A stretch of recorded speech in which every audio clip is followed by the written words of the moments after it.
Verset 1. La construction du temple suspendu. Versets 1 à 5.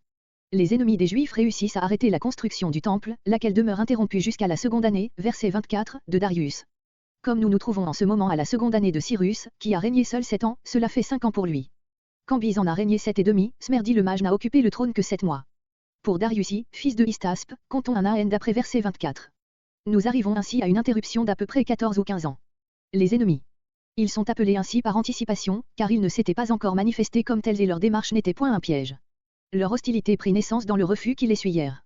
D'après le verset 2, c'étaient les descendants de ces gens de Babylone, de Cuta, d'Ava, de Hamath et de Sepharvaïm qui avaient été envoyés en Samarie par un roi d'Assyrie que nous savons par notre passage être Azariaddon. Voir 2 Rois 17.24 et suivant, passage qui rapporte avec indignation leur idolâtrie d'abord, puis leur syncrétisme plus odieux encore. Verset 2.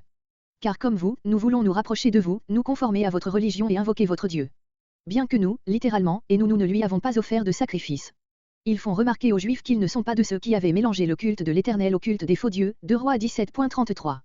Ils n'ont été qu'idolâtres et non clochers que d'un côté, 1 Roi 18.21, tel est le sens le plus probable de ce passage difficile et auquel de cette façon il n'y a rien à changer. Plusieurs, changeant une lettre dans le mot qui signifie pas lui font signifier à lui, et c'est à lui que nous offrons des sacrifices depuis. Mais c'eût été là une doublement malencontreuse recommandation, sans temple et à côté d'un culte idolâtre tout sacrifice à l'Éternel est une abomination. Verset 3. Zorobabel et Josué. Au verset 2 ce dernier n'a pas été nommé. Mais on ne voulut pas répondre à cette grave demande sans avoir consulté le souverain sacrificateur. Nous seuls, littéralement, nous ensemble, nous comme unique réunion, sans vous laisser vous joindre à nous. Le Dieu d'Israël, et non pas le vôtre. Voir déjà plus haut, à notre Dieu. Comme nous l'a ordonné le roi Cyrus. À teneur de l'ordre royal, nous sommes appelés à cette œuvre. Roi de Perse. Ils font sonner le mot de roi. Verset 4. Se mirent à décourager, littéralement, à rendre leurs mains lâches. Ils se mirent à cela avec persistance. Verset 5. Des conseillers, des employés qui s'engagèrent contre argent à indisposer, lors de leur retour à Babylone, le roi ou ses ministres contre les Juifs. Verset 6. Versets 6 à 23 de plaintes écrites envoyées à 2 rois, Assuérus et Artaxerxès, contre les habitants de Juda et de Jérusalem. La première de ces accusations est simplement mentionnée, verset 6, la seconde est en partie reproduite, verset 11 à 16, ainsi que la réponse qui y fut faite, verset 17 à 22, et le résultat qui fut obtenu par les ennemis de Juda, verset 23. Pendant fort longtemps on a vu dans Assuérus, verset 6, Cambyse, au commencement du règne duquel les ennemis des Juifs se seraient empressés d'écrire pour prévenir toute démarche de leur part en sens contraire et dans Artaxerxès, verset 7, Smerdi le mage. Assuérus signifie roi lion et n'est probablement, pensait-on, qu'un surnom sous lequel Cambyse a pu être désigné, à peu près comme les rois d'Égypte portaient le titre général de pharaon à côté de leur nom propre.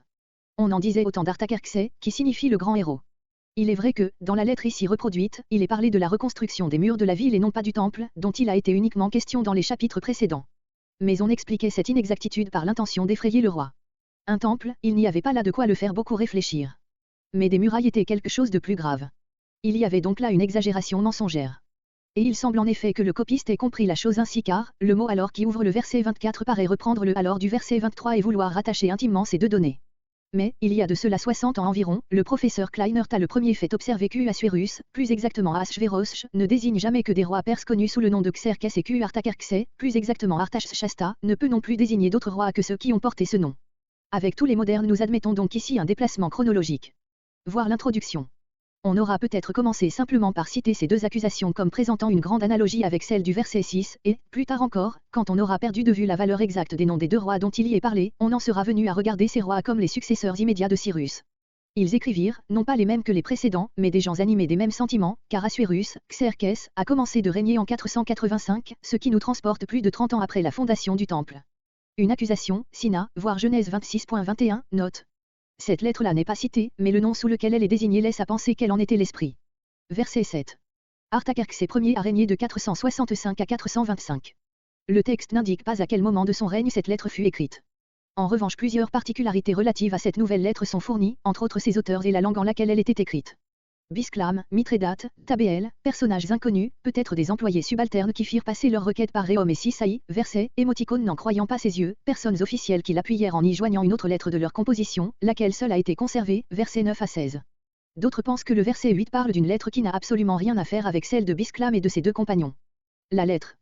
Ici nous avons un mot persan, Nishtevaen, qui ne se trouve que dans notre livre et qui rappelle le mot perse moderne Nuvishten, écrire, dépeindre. Plus bas nous trouvons un autre mot pour désigner une lettre. Écrite en araméen et traduite en araméen, en caractères araméens et non persans, quand même la lettre était adressée au roi de Perse, et en langue araméenne et non hébraïque, quand même le samaritain était la langue des auteurs de la missive. Verset 8. Écrivirent. Nous paraphraserions, écrivirent donc à l'appui de la lettre de Bisclam et de ses collègues. Une lettre. Le mot, également persan d'origine, que nous avons ici, Igera, au verset 11, Igeret, est entré dans la langue hébraïque postérieure et y désigne une épître, une lettre officielle. Verset 9. Versets 9 et 10. Après le verset 8, on s'attend à trouver cette lettre elle-même, au lieu de quoi vient toute une série de noms destinés sans doute à donner plus de poids à l'accusation portée contre les Juifs, puis verset 11 une nouvelle indication, voici la copie, en sorte que la lettre ne commence qu'à la fin du verset 11. À cette date, nous dirions, ici était la date. D'autres traduisent par alors et pensent que le verbe principal était dans le reste de la phrase qui n'a pas été reproduit, alors Réom, écrivirent. Voir le etc. de la fin du verset 10. En tête de ces noms se trouve Réom et Sisaï, déjà indiqués au verset 8, comme les instigateurs de cette démarche, puis l'indication des lieux, au nombre de 9, d'où étaient leurs collègues.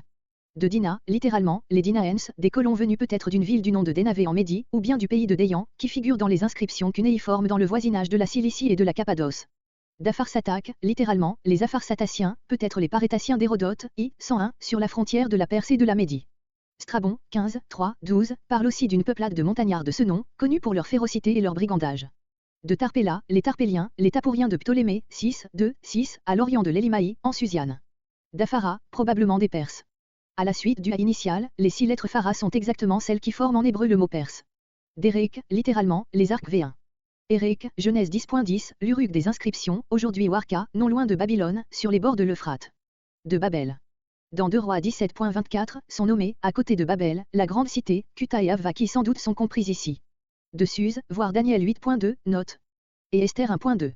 Suse fut longtemps la capitale du pays d'Élam. Elle était située sur les bords de l'Ulaï et devint la résidence d'hiver des rois achéménides. De Déa, les Daen d'Hérodoti, 125, tribu perse. Ilum la province qui s'étend au nord de l'extrémité du golfe Persique. Verset 10. Et le reste des peuples. Ici probablement sont compris les gens de Hamath et de Sepharvaïm, 2 Rois 17.24. Cette nomenclature, si longue déjà, n'est cependant pas terminée et les autres peuplades qu'il y aurait à citer encore sont résumées sous ces mots, et le reste. Osnapar. Comme il s'agit ici, voir la suite du verset, des étrangers transportés dans la ville, de Samarie et lieux circonvoisins et que nous savons par 2 Rois 17.24 que c'est Azariad qui a opéré ce transfert, on pourrait penser que Osnapar n'est qu'un autre nom ou un surnom de ce roi. Mais les Septante ne l'ont pas entendu ainsi, car ils ont rendu Osnapar par Assénaphar et Azariad par Azaradan, 2 noms trop différents l'un de l'autre pour qu'on puisse les identifier. D'ailleurs Osnapar, bien que grand et illustre, n'est pas appelé roi. Il est donc plus naturel de le regarder comme un général ou satrape qui dirigea cette vaste transplantation de peuplades de l'extrême-orient en Samarie et à l'occident de l'Euphrate. Au-delà du fleuve, le pays à l'ouest de l'Euphrate, au-delà, au point de vue des habitants de Babylone et de la Perse. Vaste coalition, toute la Syrie, peut-être même la Phénicie, se sentait menacée par la nouvelle Jérusalem, bien faible encore, mais dont le passé était si glorieux. Etc. Ici venait le reste de la phrase, qui a été laissée de côté. Verset 11. Etc. Ici sont sous-entendues les formules de salutation. Verset 12. Ici commence le corps de la lettre. Montez de chez toi, du pays où tu demeures. Ces mots n'indiquent pas nécessairement que ce soit Artaxerxès qui les ait laissés revenir en Judée. Cependant nous verrons qu'il y a peut-être dans cette expression un indice favorable à l'hypothèse d'après laquelle Esdra et la seconde caravane, partie de Babylone avec la permission d'Artaxerxès, Esdra 7.11 et suivant, auraient commencé, dès avant l'arrivée de Néhémie, à bâtir les murs de Jérusalem. Chez nous. Ce sont des intrus. Remuante et méchante, allusion entre autres aux révoltes de cette ville contre Nebuchadnezzar, 2 Rois 24.1. Notre verset dit ce qui se fait. Le verset 13 développe les conséquences qui découleront pour les rois de Perse de cette reconstruction. Verset 13. Axis, droit perçu sur les boissons et les autres objets de consommation. Et qu'ainsi. D'autres traduisent, et qu'en fin de compte, ou bien, et qu'à l'avenir. Verset 14. Nous mangeons le sel du palais. Expression figurée, c'est par délicatesse et par devoir que nous écrivons cette lettre, car nous sommes au service du roi, payés par lui. Salaire vient de sel. Plusieurs étaient des employés du roi, d'autres avaient peut-être reçu de lui des terres, qui les rendaient à toujours redevables à leurs bienfaiteurs. Verset 15.